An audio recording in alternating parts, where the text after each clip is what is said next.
What's going on, Giants fans? Welcome back to another episode of G Nation. And today I'm going to talk to you about the free agency.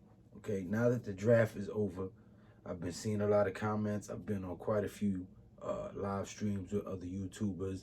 I've talked to quite a few Giants fans, and I'm hearing overwhelmingly people saying they didn't address the offensive line. They didn't address the offensive line. Well, we spent 3 picks on the offensive line last year, and as any true football fan knows, that a line takes continuity and playing together to gel and form chemistry. So obviously Joe Judge and Dave Gettleman believe in the offensive linemen that they've picked, and not only that, they've bolstered up the offensive line by signing Zach Fulton from the Chiefs, former Chiefs and Texans player. And we also signed 2 offensive linemen right after the draft, one from Florida, one from UCLA and Baylor. I'll be getting into those guys in just a second. But give me a thumbs up if you like my videos. Leave a comment in the section if you agree or disagree, or if you think or maybe we can be a playoff team, or subscribe to the channel if you want to see my videos. But here we go. In the undrafted free agency directly after the draft, the New York Giants signed Center Brett Heggie from Florida, 6'4", 310 pounds, hog molly. Okay, so hopefully he can win the starting job as the center, and we can move Gates over, or him and Gates can remain as centers. Also, we've signed Jake Burton from UCLA and Baylor University. He played for both colleges. He's a center and a guard, 6'6", 313 pounds.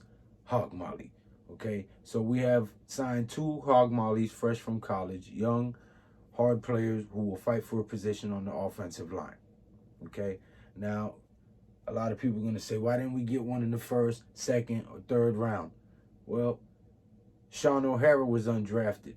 I believe David Deal was undrafted as well. And those are Super Bowl offensive linemen. You're not always going to get talent at the 1st round. A lot of times you get talent in the 1st, 2nd round, and they end up being a bust. Sometimes you find great talent at the bottom or undrafted.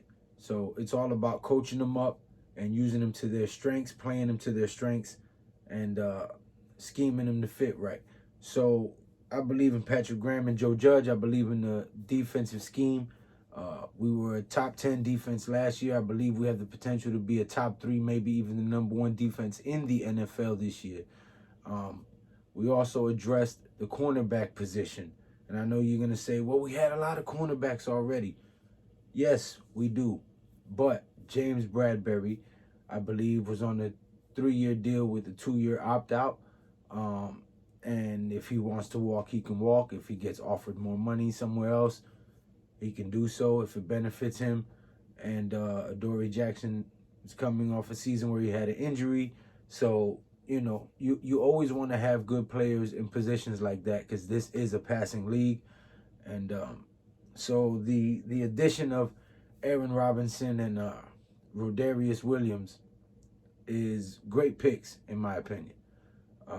You'll be able to rotate these guys out. You'll be able to play man press. You'll be able to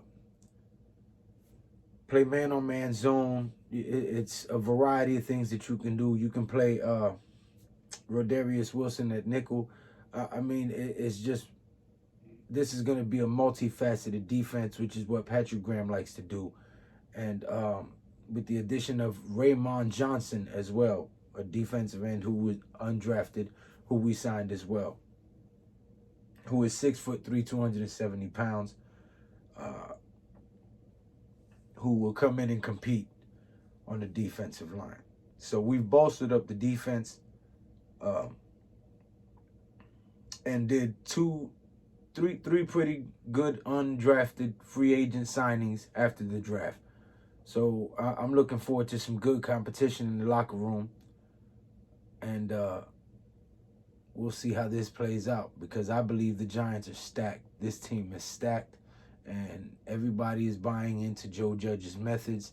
Dave Gettleman and him are working beautifully together to put a team together for sustained success. So let's go, Big Blue.